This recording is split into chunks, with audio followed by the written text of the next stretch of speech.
should operate as outsiders to our own programs. Overcomplicated is a scintillating big idea premise of an IT business book, but more than a Hudson News read. It presents a new way to think about the world that makes seemingly impossible problems approachable.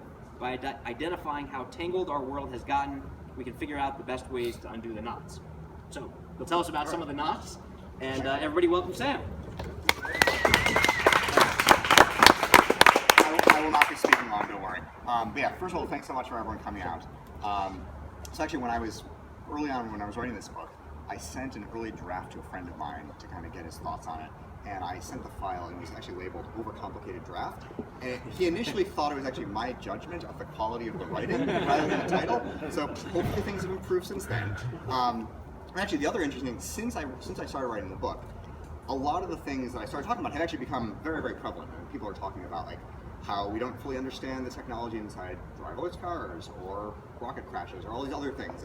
And we have situations where even a car that has a driver, like there's like the Toyota unintended acceleration problem where there's like tens of millions of lines of code inside a car, and we know sort of what happened, but not really. We just know that it was too complex to understand, and we see this in like legacy systems where like the IRS uses technologies that were built in like during I think the Kennedy administration, where ideally the people who built it, maybe they're retired, we can kind of bring them out of retirement if something goes wrong, but they're probably just dead, and no one understands these things anymore. And so when I was writing this book, I have a lot of examples of these kind of things, of just things we don't understand, including the experts who built them and work with them on a daily basis. And my editor wanted to make sure I had a lot of these stories in there to kind of freak people out and worry them. But I happen to also be kind of a happy, optimistic person by disposition. So I didn't want to end there. I wanted to actually think, okay, are there ways of at least meeting these technologies halfway versus just saying like, we're screwed. And so one of the main ways, and I kind of give a few different perspectives of how to think about these technologies, is this idea of like, when you look at these fantastically complex technologies, everything from like software to the entire internet to our urban infrastructure to like embedded devices, all of these things, they're often messy. They've evolved over time. There's kind of this legacy thing. They have almost this organic level of complexity. So I thought, like, let's actually take this seriously. If they look like and behave in some ways like biological things, let's look to biologists and see how biologists look at living systems, and see if we can learn how they look at systems and see if we can use those approaches for technology.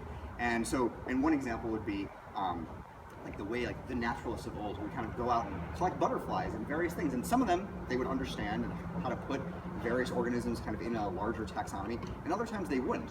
But at least that kind of collection was sort of the first stage in getting a better understanding. And we actually do this a lot with technology, where you just collect a whole bunch of bugs and stuff we don't understand in the hopes we will eventually understand these systems. But you can also look at like how ecologists, when they look at an ecosystem, they don't say, let's look at every single species in a jungle, for example, and understand all the interactions.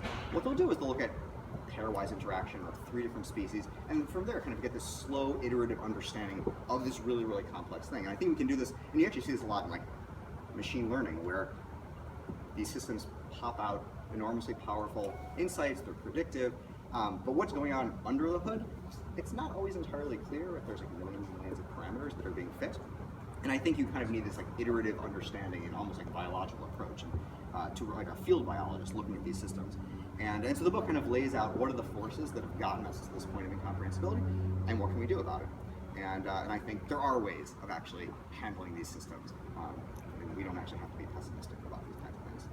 So I hope you guys kind of all enjoy the book. And I want to thank everyone, Josh, Peter, and actually the entire Lux family for just being enormously supportive of the book throughout the entire process.